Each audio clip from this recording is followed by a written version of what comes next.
तर भाई कटिंग करताना 3 पॉईंट आहेत ते खूप महत्त्वाचे आहेत. ते कुठले पॉईंट आहेत ते बघूयात. ते जर पॉईंट तुम्ही व्यवस्थित बघितलं तर तुमची भाई कटिंग कधीही चुकणार नाही. कुठल्याही साईजची भाई असू द्या आणि कितीही उंचीची भाई असू द्या, तर तुमची भाई लांब असू द्या किंवा शॉर्ट असू द्या परफेक्ट येईल. तर ते काय पॉईंट आहेत ते बघूयात आता आपण. सर्वात अगोदर भाईची रुंदी आहे, रुंदी व्यवस्थित असेल तर भाई परफेक्ट बसते. त्याचबरोबर आपण जी कॅप हाईट घेतो भाईला आकार देण्यासाठी जे अंतर घेतो आपण तेही खूप महत्त्वाचं आहे. कमी झालं तरी ब्लाऊज बिघडतो आणि जास्त झालं तरीही आपला ब्लाऊज बिघडतो. त्यामुळं भाईची रुंदी, भाईची कॅप हाईट आणि त्याचबरोबर भाईला जे आकार देतो आपण पाठीमागच्या मुंड्याला आणि समोरच्या मुंड्याला भाईचे जे 2 आकार देतो समोरील पाठीमागचा, ते जर व्यवस्थित आले ना तर 100% भाई आपली बरोबर येते. त्यामुळं तुम्हाला काय करायचं आहे, हा व्हिडिओ पूर्ण बघायचा आहे. यामध्ये मी तुम्हाला भाईची रुंदी कशी काढायची, कॅप हाईट कशी घ्यायची आणि त्याचबरोबर भाईला आकार कसे द्यायचे हे व्यवस्थित सांगणार आहे. त्यासाठी व्हिडिओ पूर्ण बघा, म्हणजे तुम्हाला भाई कटिंग करताना एकही अडचण येणार नाही. चला तर आपण व्हिडिओला सुरुवात करूया. तर बघा इथं मी काय केलेलं आहे, डबल फोल्ड पेपर घेतलेला आहे. नेहमी डबल फोल्ड पेपर घ्यायचा ब्लाऊजचं कटिंग करताना आणि भाईचं कटिंग करतानाही. तर भाईचं कटिंग करताना डबल फोल्ड जो भाग आहे यावरती उंची टाकायची. उंची टाकताना नेहमी फोल्ड बाजूवरती टाकायची. खुल्या भागावरती उंची टाकली तर भाई आपली मधोमध कट होते. त्यामुळं बंद बाजू आहे त्यावरती उंची टाकायची आहे.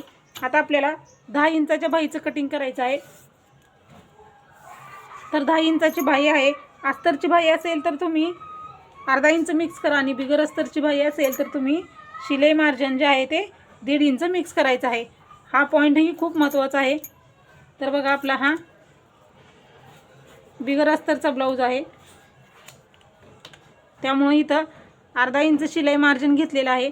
वरच्याही साईडला आपण बरोबर अर्धा इंचाला मार्क करून घेऊया आणि हे जे आहे ते पट्टीनं मार्क करून घेऊया. सुरुवातीला जे आहे ते अर्धा इंच मार्जिन आहे ना ते मार्क करूया.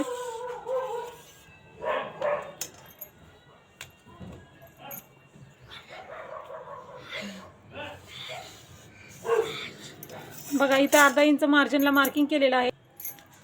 आता आपण भाईचं शिलाई मार्जिन घेतलेलं आहे. आता भाईची उंची घ्यायची आहे. किती आहे, 10 इंच आहे. तर 10 इंच भाईची उंची घ्यायची आहे आपल्याला.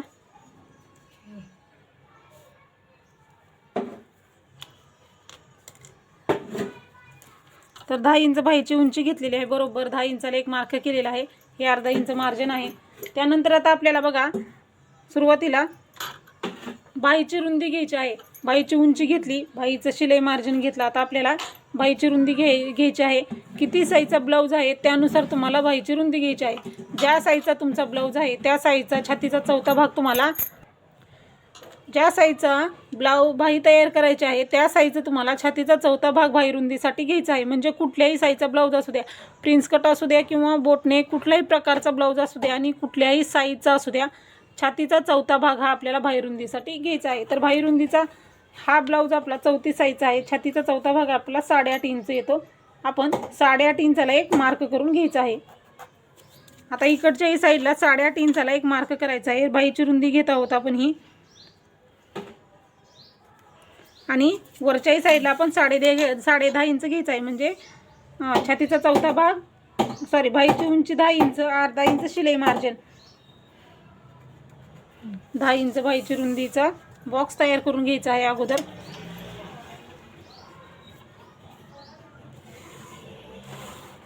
त्यानंतर वरच्याही बाजूला हे मार्क करून घेऊया आपण.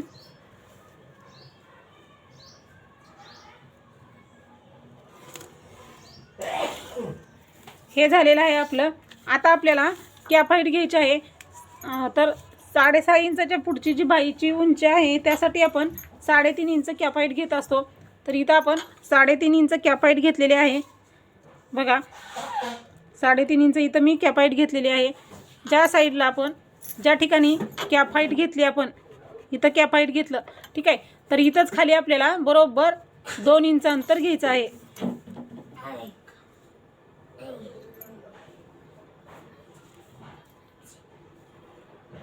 इथं 2 इंच अंतर घेतलं. त्यानंतर इथं आपल्याला 2 मार्किंग करायचे आहेत. 1 इंचाला एक मार्किंग करायचे आहे आणि 2 इंचाला एक मार्किंग करायचे आहे. 2 मार्किंग कशासाठी, तर भाईचे आकार आपले 2 असतात. 2 आकार देण्यासाठी आपण इथं 2 मार्किंग करून घेतलेले आहेत.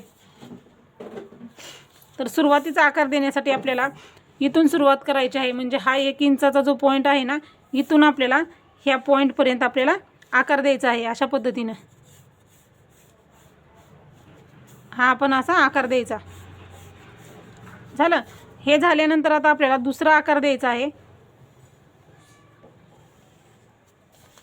दुसरा आकार देताना आपल्याला हे 2 इंच अंतर आहे तिथं खाली बरोबर 2.5 इंचाला मार्किंग करायचं आहे.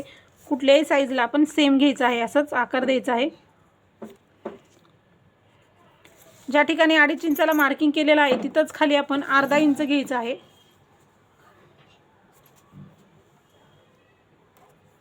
आणि आता आपल्याला दुसरा आकार देण्यासाठी काय करायचं आहे बघा, इथून फक्त ह्या पॉईंटला यायचं आणि ह्या पॉईंटला जायचं. 3 पॉईंट आहेत ते आपल्याला जॉईन करून घ्यायचे आहेत. बघा इथून सुरुवात करायची.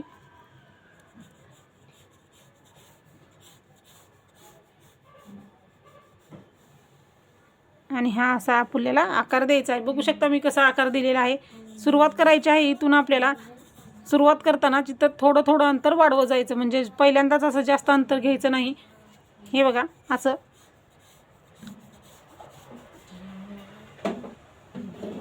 आणि हे असं ह्या पॉईंटला जॉईन व्हायचं आहे.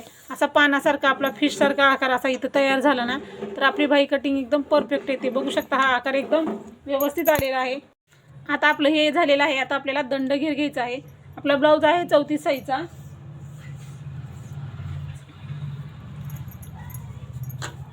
पावणे 6 इंच दंडघेर घ्यायचा आहे आपला, पावणे 6 इंच. आणि आपलं 1.5 इंच शिलाई मार्जिन.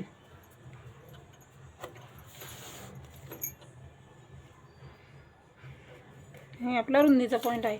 हे बघा आपला शिलाई दंडघेर आहे. हा जो दंडघेर आणि हे प्लस शिलाई मार्जिन आहे हे आपण क्रॉसमध्ये मार्किंग करून घेऊयात. हे असं जिथं कॅफाईटचा पॉईंट घेतलेला तिथून खाली असं क्रॉस मार्किंग करायचं आहे. हे क्रॉसच मार्किंग केलं ना बाही कटिंग फिटिंग जी आहे ती आपली बरोबर येते, म्हणजे व्यवस्थित येते. घोळ वगैरे पडत नाही. असं क्रॉस सरळ ठेवायचं नाही, हे सरळ आहे ते ठेवायचं नाही. ज्यावेळेस बाईची फिटिंग करतो तो एक्स्ट्रा पार्ट त्यामध्ये येतो, त्यामुळे बाईमध्ये चुना पडतात, बाई फिटिंग बरोबर येत नाही. म्हणून हे क्रॉस असं करून घ्यायचं आहे. हे झालेलं आहे आता आपलं. बघा आता हे कट करून घेऊयात. सहज सोप्या पद्धतीने मी तुम्हाला इथं 10 इंचाच्या बाईचं कटिंग कसं करायचं ते सांगत आहे. त्यासाठी व्हिडिओ पूर्ण बघा, म्हणजे तुमच्या यापुढचेही व्यवस्थित लक्षात येईल. आता कट करताना आपल्याला क्रॉस जो पार्ट आहे आपला सुरुवातीला मार्किंग केलेला तो कट करायचा आहे. त्यानंतर हे 2 इंचापर्यंत कट करून मग बाहेरचा आकार आपल्याला कट करायचा. बघू शकता हा आकार असा आला पाहिजे. बाही कटिंग करताना हा आकार खूप महत्त्वाचा आहे. हा असा आकार आला पाहिजे. आता हे झाल्यानंतर आता आपल्याला बाही आपल्याला अशी उकलून घ्यायची. बाही उकलून घेतल्याच्या नंतर आपल्याला हा पार्ट आपल्याला कट करून घ्यायचा आहे.